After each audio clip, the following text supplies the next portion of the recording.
When my husband first introduced me to Emma, he smiled and said, "This is my cousin." We grew up together. Emma was friendly, confident, and seemed perfectly normal. She attended family dinners, birthday parties, and even holiday gatherings.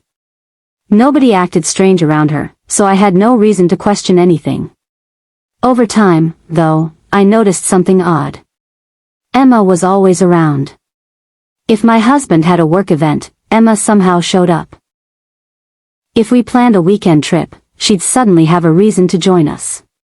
Sometimes she'd call him late at night, and he'd immediately leave the room to answer. Whenever I brought it up, he laughed. "You're overthinking it," he said.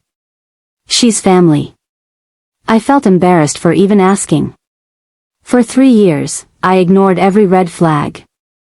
Then one evening, everything changed. My husband was in the shower when his phone lit up on the kitchen counter. I wasn't the type of wife who checked phones, but the notification appeared on the screen before I could look away. The message was from Emma.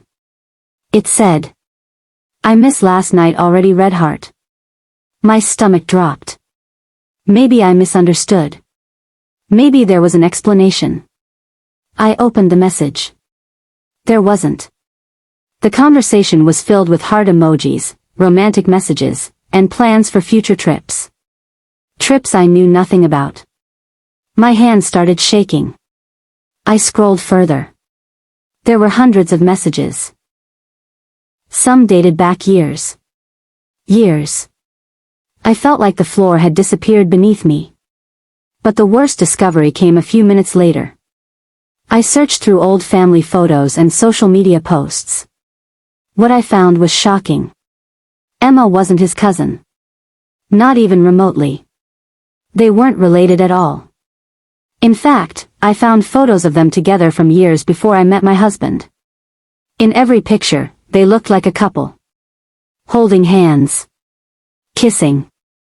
Traveling together. My husband had lied from the very beginning. The woman he'd introduced as family was actually his girlfriend. And somehow everyone around me knew. The next morning, I called my mother-in-law. I expected shock. Instead, there was silence. Then she sighed.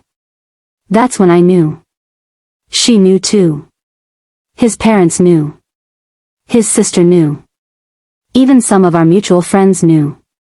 I was the only person living a lie. The betrayal hurt far more than the affair itself. For years, people had smiled at me, eaten dinner with me, and listened to me talk about my marriage while knowing the truth. I spent the next few weeks quietly gathering evidence. Screenshots. Photos. Bank records. Hotel reservations. I wasn't looking for revenge anymore. I wanted the truth. And I wanted nobody to be able to deny it. Then our wedding anniversary arrived. My husband planned a family dinner at a local restaurant. Everyone was there. His parents. His sister. Several close friends. And Emma. Of course she was there. Halfway through dinner, I stood up. I thanked everyone for coming. Then I connected my laptop to the restaurant's. Just sharing some memories. The first photo appeared on the screen. A picture of Emma and my husband kissing years before our marriage. The room went silent. Then came screenshots of messages. Hotel bookings. Photos. Evidence after evidence. Nobody said a word. My husband turned pale. Emma looked like she wanted to disappear. His father couldn't even look at him. For the first time in years, nobody was laughing. Nobody was defending him. The truth was finally impossible to ignore. I looked directly at my husband. "You spent years telling me she was your cousin." His mouth opened, but no words came out. There was nothing left to say. I walked out of the restaurant and never looked back. A few months later, our divorce was finalized. The funniest part? The relationship he destroyed our marriage for didn't survive 6 months. Emma eventually left him. His family relationships were ruined. Many of his friends stopped speaking to him. And the life he'd spent years protecting completely fell apart. As for me, I finally found peace. The woman he told me not to worry about ended up costing him everything.